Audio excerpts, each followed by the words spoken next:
everybody on the square. Today we have a very special episode. This is episode number 25 of the Square Community Spotlight.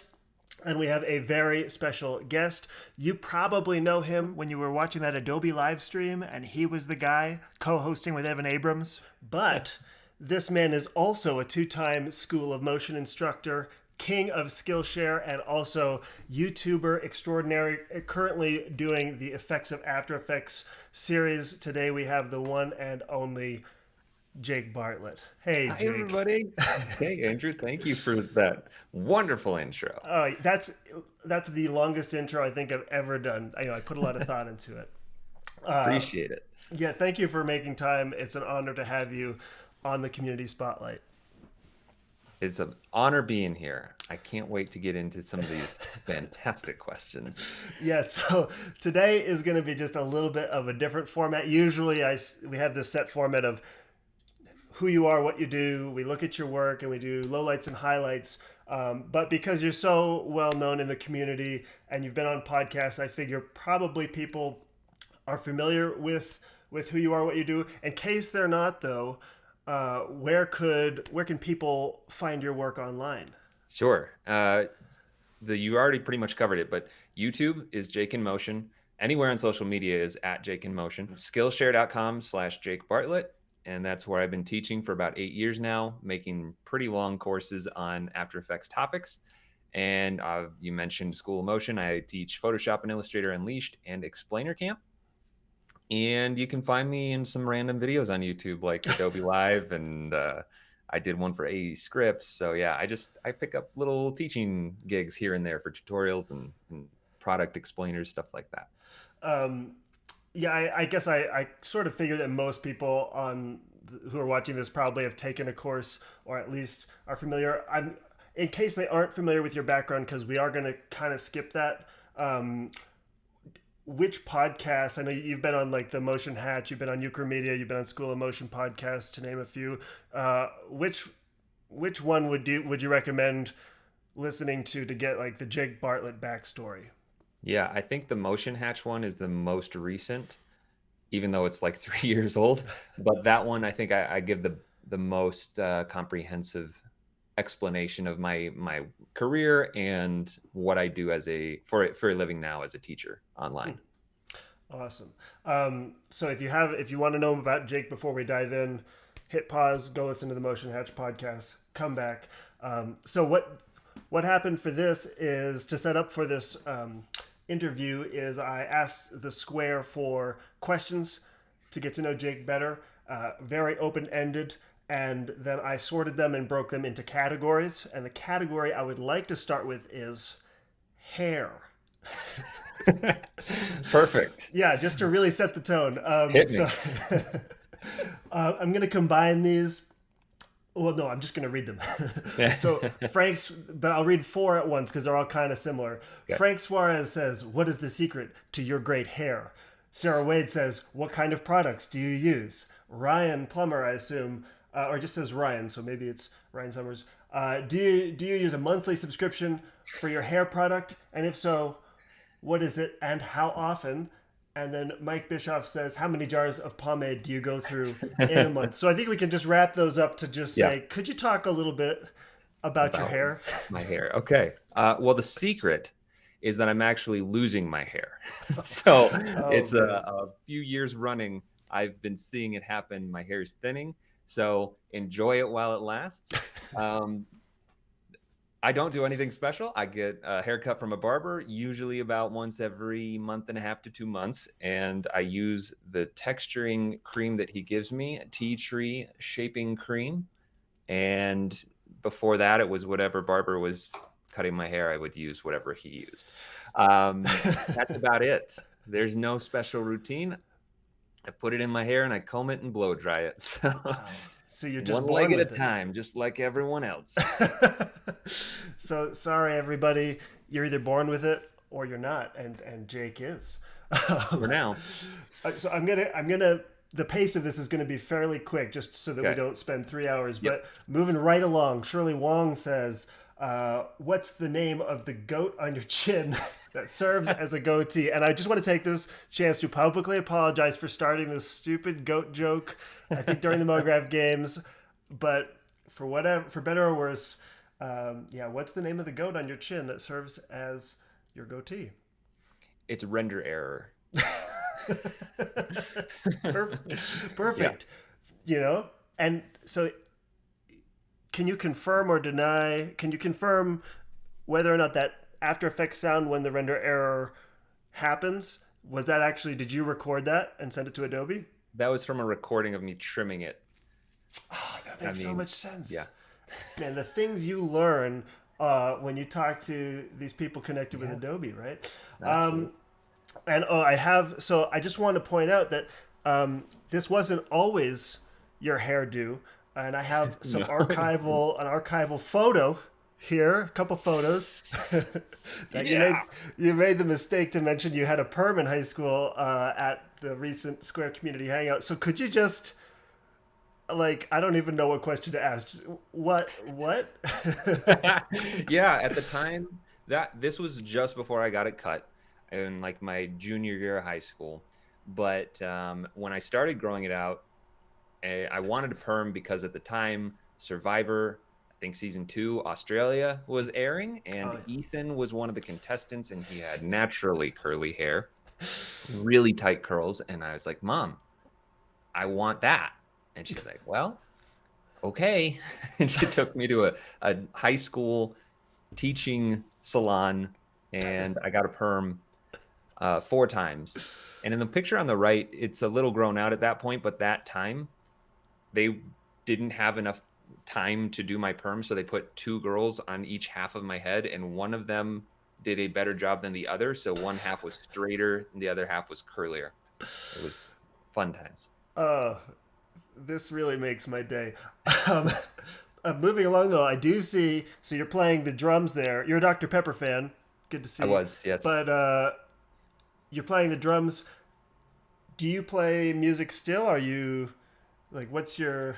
Yeah, so my mom is a piano teacher, so I grew up with music theory and learning how to play the piano. I tried to play trombone, did not enjoy it, and then eventually found bass guitar, and I loved bass guitar. I played that all through high school, all through college. Still have a bass in my office. I never learned to play the drums. That picture is very misleading.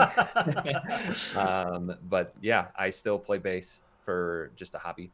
And what's your favorite? I know the answer to this, I think, but what's your favorite band? Favorite band is Mute Math.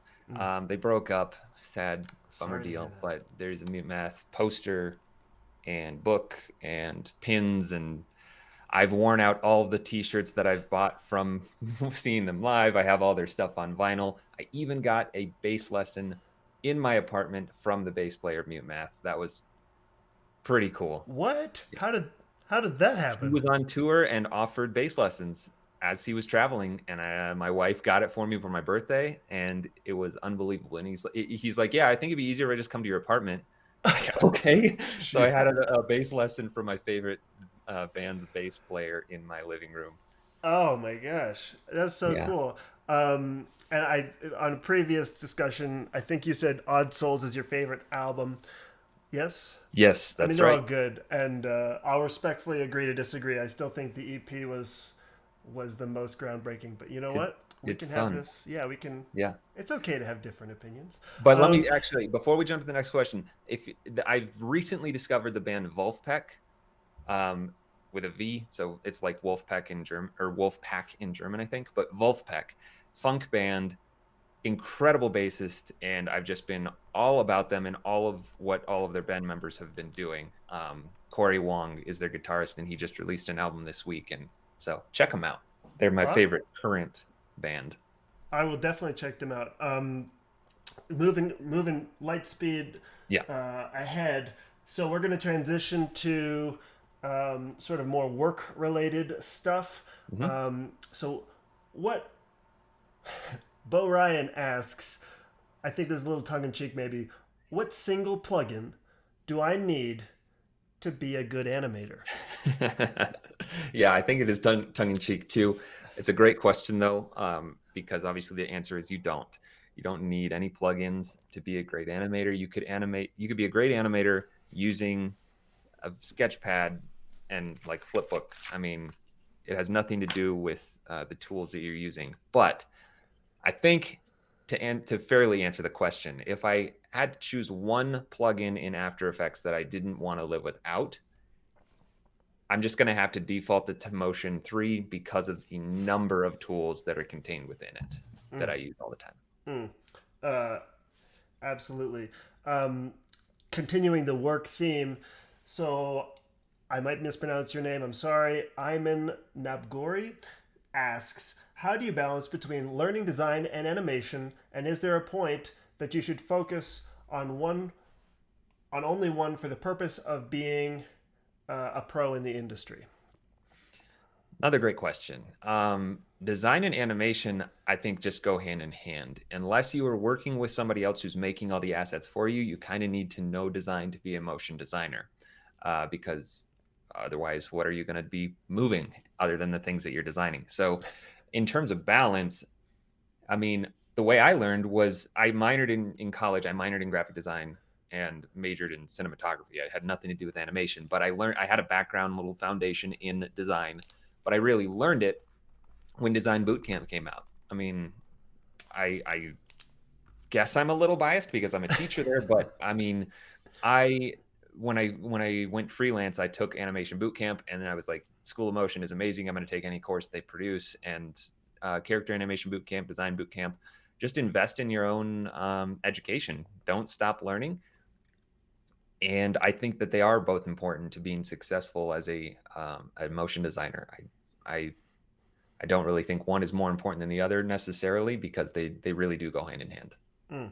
Um, Torre Hannah says he has a good grasp on After Effects, but his biggest challenge is actually getting started, visualizing and conceptualizing the tasks, like a script for an explainer video, without any pre-existing artboards or graphics. What would you say is the best way to start on how to approach something like this when everything's wide open? Yeah. This is actually exactly what we talk about in explainer camp, and what the whole like course is really about is getting a script from a client and having to do everything from there. And so I think the best starting point is just brainstorming in the form of mind mapping, where you're literally just looking at the script, and what comes to your mind, you write it down. And then you kind of either, if you do it on pen and paper, you can just draw a line and say, well, this word makes me think of this word. This object makes me think of this place. And you just keep writing out all of these ideas. It takes maybe 10 minutes to fill up a page because you're just the first thing you think of. This thing makes me think of this. And suddenly you have all of these words that somehow tie back to the script and the point of the script. So that would be my suggestion, is to really think about what the script is trying to accomplish, like what the client's end goal is for somebody watching this video, and then try and come up with a word map or a brain map. I can't remember what we called it exactly in explainer camp, but something that just gives you this really big structure to kind of pull from and start to piece a puzzle together. Great, great answer. It sounds like you might have given this some thought at some point. Jen Van Horn asks, I want an ongoing passive income by producing Skillshare classes. Do you have a magic number as far as classes produced per year and how long they are for optimal foot traffic once I build a following there? Yeah, I get this one a lot too. And I don't think there's a magic number. It's very different now, obviously, to start teaching on Skillshare than when I did 8 years ago, because 8 years ago there were, I think, 2 classes on After Effects. It was a much, much smaller platform. So it was a lot of right time, right place kind of thing for me to get where I am. But that doesn't mean that you can't be successful starting now. I see teachers pop up all the time and become top teachers. And I think it's all about consistency. It's the same thing whether it's on YouTube or Skillshare or whatever. You're building an audience, and so you want to keep them engaged and keep them coming back. And in terms of time or length of the class, I've always had the attitude of like length doesn't matter as long as it's 100% content. So if it takes you 6 hours to explain something, like my longest class did on everything that I thought a beginner should know about After Effects, then it should be 6 hours long. And that ended up being my most successful course to date out of like 30. So make it as long as it needs to be. Don't try and keep it to a half an hour or an hour. And honestly, I think Skillshare would probably tell you something different than that, but that has not been my experience at all. Mm, great. Um, moving on, Tessa Schutz says, "You do it all: 3D, 2D, character, teaching. What is your favorite and why? Also, thanks so much for your effects tutorials. I've learned so many things I didn't even know I wanted to learn." Awesome. My favorite is teaching. I have truly found that that is my passion. I enjoy that the most, being able to help people understand things that don't make a lot of sense. But what is so fun about that is that I get to basically just focus on whatever I'm excited about. So, if I discover something myself, then I get, while I'm making a fun project for myself, I then get to turn that into content that people will want to see and be able to learn from. And yeah, I mean, I get a lot of people asking me to teach Cinema 4D, and it's funny because yeah, I do know some Cinema 4D now because I've taken both Cinema 4D Basecamp and Cinema 4D Ascent, but there are far more qualified and experienced people teaching Cinema 4D already, and I think I've got a pretty good thing going with After Effects. So I it'll would be say the ball's moving in the right direction. yeah. Yeah, you just stick with it, you'll get there. So, speaking of teaching, and also Tessa mentioned like your YouTube series, I'm going to transition to some more YouTube and recording related questions. Mhm. And so, Jay asks, with all the effect tutorials you have done, are there any that completely surprised you with what they are capable of? If so, which ones? And actually, I'm going to combine that with Sarah Wade's questions. She says, what's your favorite effect in After Effects so far that you didn't know about before you started your series? And what's your least favorite effect in After Effects? So basically, like, have there been any surprises going through this Yeah. series, and highs and lows from the effects? Yep. There have absolutely been surprises. Most recently, foam. The foam effect I had never touched, and why would you touch an effect called foam? But it's a particle simulator that is incredibly powerful. It's 2D. It's not a 3D. Like it's not going to replace particular or anything like that. But it has some really really advanced controls. You can do super cool stuff with it. Um, Wave warp and caustics. I never really used those. I knew what they were supposed to do, but I learned a lot about both of them because they were made for each other. You're supposed to use them side by side. Um, Scribble, that's one that I knew of, but I never really played around with enough to realize that it actually is a pretty useful effect and can pull off some really interesting stuff. I think that overall, something I'm surprised by is how many effects can produce something that I've always tried to make with like vector graphics or shape layers. Like you can make very clean vector. I'm assuming this is vector based lines in using scribbled, and there's even trim paths control. So like there's a lot of stuff that was surprising in that sense. On the opposite end of the spectrum, there's this effect I've been dreading. I have not recorded yet called CC kernel. Oh And yeah. the reason I don't want to do it is because it has so much to do with math and stuff that I don't understand, um, that I'm going to have to explain.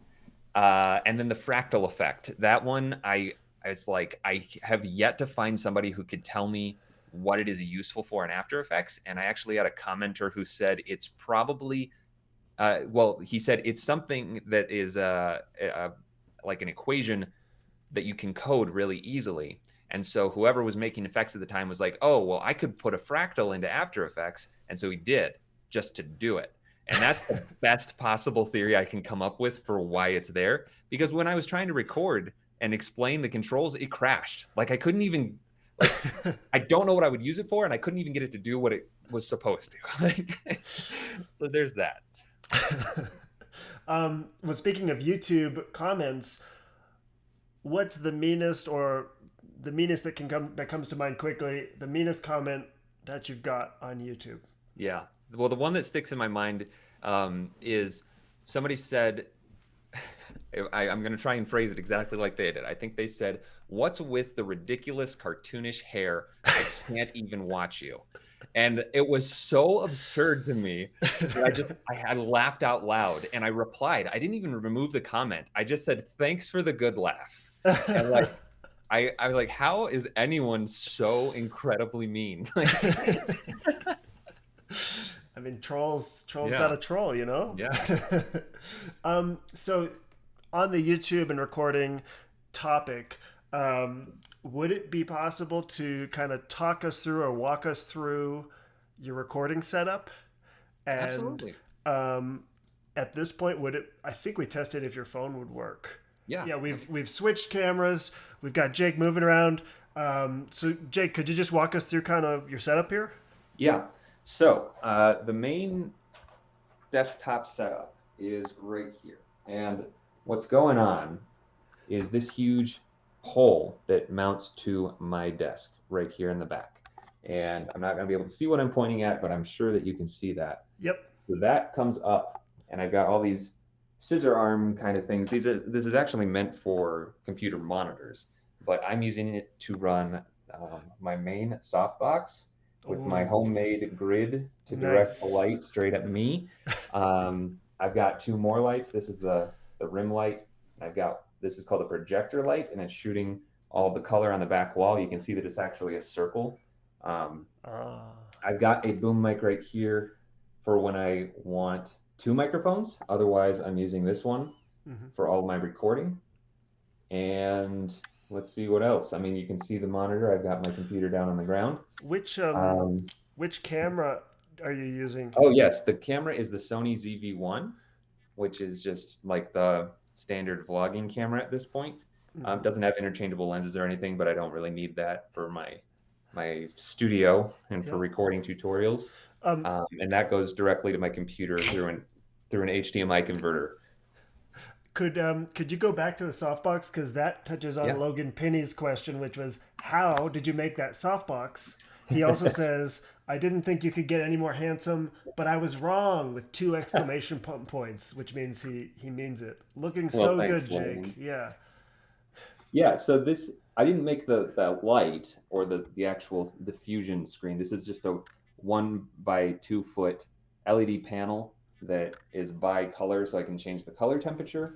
But this grid is literally just poster board that I used my wife's Cricut cutting machine to make all these interlocking pieces to form the grid, and it's held together with Scotch tape and Velcro.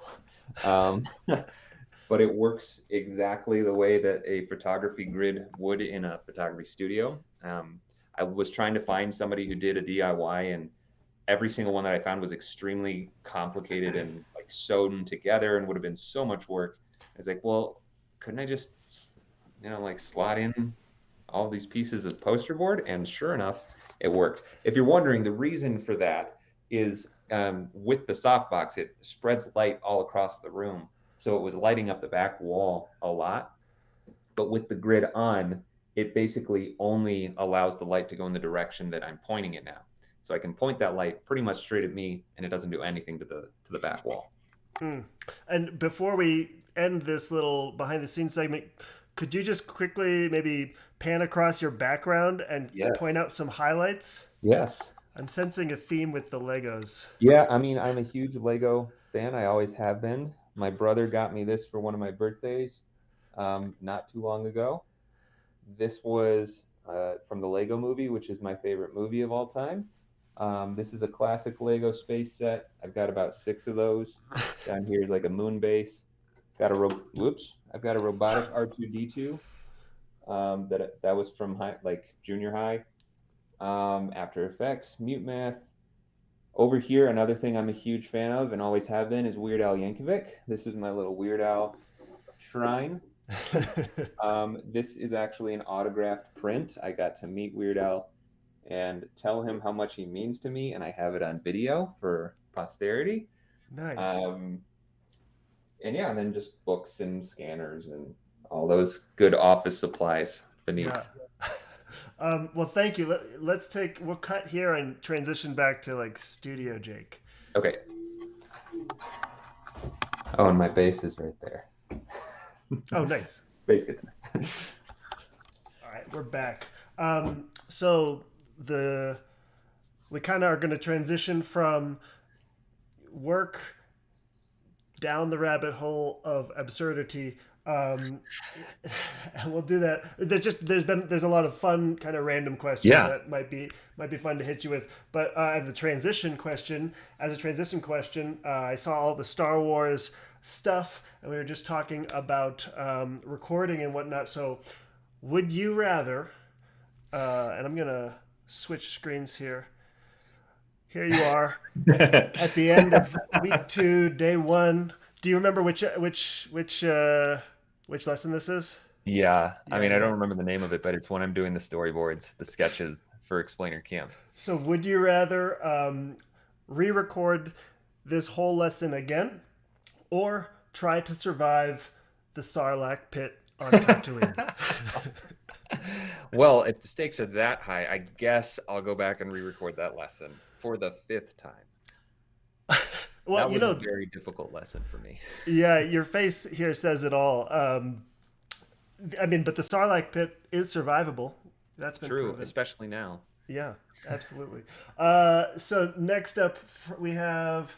This is yeah. What's the most you've spent on Legos at one time? Oh, wow. It was probably most recently I got my son a Lego roller coaster that he had been asking for over a year, and I constantly said, "No, you're not getting that Lego roller coaster. Do you have any idea how much that is?" He doesn't have a concept of how much money, what money is. But I just told him, "No, no, no, no, no." And then the day before his birthday, I had gotten a really last minute, overnight kind of turnaround gig, and I turned to my wife. I was like, "I'm gonna go to the Lego store and get that roller coaster set for Elliot." It was $375. Okay, so just mildly absurd, but I mean, I'm sure he was happy. Over the moon. That's awesome. And that's a great reason to spend a lot of money on Legos as well. So next up, what's your favorite Star Wars movie and character? They can be two separate. Oh. They are two separate questions. Yeah. My favorite Star Wars movie has really always been Return of the Jedi. Ever since I first saw the movies when I was like 3, I've just loved the speeder bikes. I love Ewoks. I mean, there's so much action in that movie. It wasn't until college when I went to a film program that I found out that Empire Strikes Back is the best Star Wars movie. But yeah, it's just always been my favorite. Character, man, there's so many of them, especially now that they're exploring new avenues. But if I had to pick, ugh, man, it's hard. Honestly, the Mandalorian is such a cool character. I would love that armor. He's just such a bad guy. I mean, but he's a good guy, and like, he's so cool. He's Probably, so cool. which I don't even know how to pronounce his name. It's like Din. I don't know how to pronounce his name. Yeah. Okay, moving right along. Tessa Shoots says, "What type of character would you play in a game of Dungeons and Dragons?" Wizard. That was fast. Do you have a lot of D&D experience? I've never played. I like fantasy video games and stuff. Like, I was huge into Fable, which isn't like, you don't get to. Well, yeah, you kind of do get to pick. I think if you're going to be a good magician or a bad magician, but I never played World of Warcraft or anything like that. I never played Dungeons and Dragons, but I think magic would be the power that I would want, or the ability. Nice. Okay, continuing into the absurd, Jen Van Horn says, "If you could save one baby or 5 puppies from an oncoming train, which one would you choose and why?" I would choose the baby because I guess I value human life over animal life. It's a good answer. In the same vein, Kendall Hotchkiss says, "Would you fight 1 horse-sized duck or 100 duck-sized horses?" Classic question. Thank you, Kendall. Yeah. Easy answer for me would be 100 duck-sized horses, because animals that are bigger than me terrify me. I keep my distance. Okay, so this is wrapping it all up. Our friend Kevin Gomes doesn't disappoint. He says, "What are your thoughts about New York Creamery Van Leeuwen's new mac and cheese flavored ice cream? Mac and cheese flavored ice cream. Are you team pro mac and cheese? Oh wait, I'm reading this terribly. Are you team pro mac and cheese ice cream or team anti mac and cheese ice cream?" I didn't even know that was a thing, but it does not sound good to me. I would, I mean, I'd try it. I would try it, but I have a feeling I would be team no mac and cheese ice cream. Awesome. So those are all the questions. You have run the gauntlet. Congratulations. Thank you. Is there any advice or anything at all that you'd like to say to the Square and School of Motion community? Don't stop learning. Keep investing in your own education. Don't be afraid to reach out to people, which is ironic that I'm saying that because I sometimes don't get the time to answer every question, but I think we are fortunate to be in a very welcoming community and a welcoming workplace or work environment. And you should definitely reach out to people that you admire and want to learn from. Awesome. Well, with that wraps it up. Thank you so much, Jake, for taking the time. Thanks, Andrew.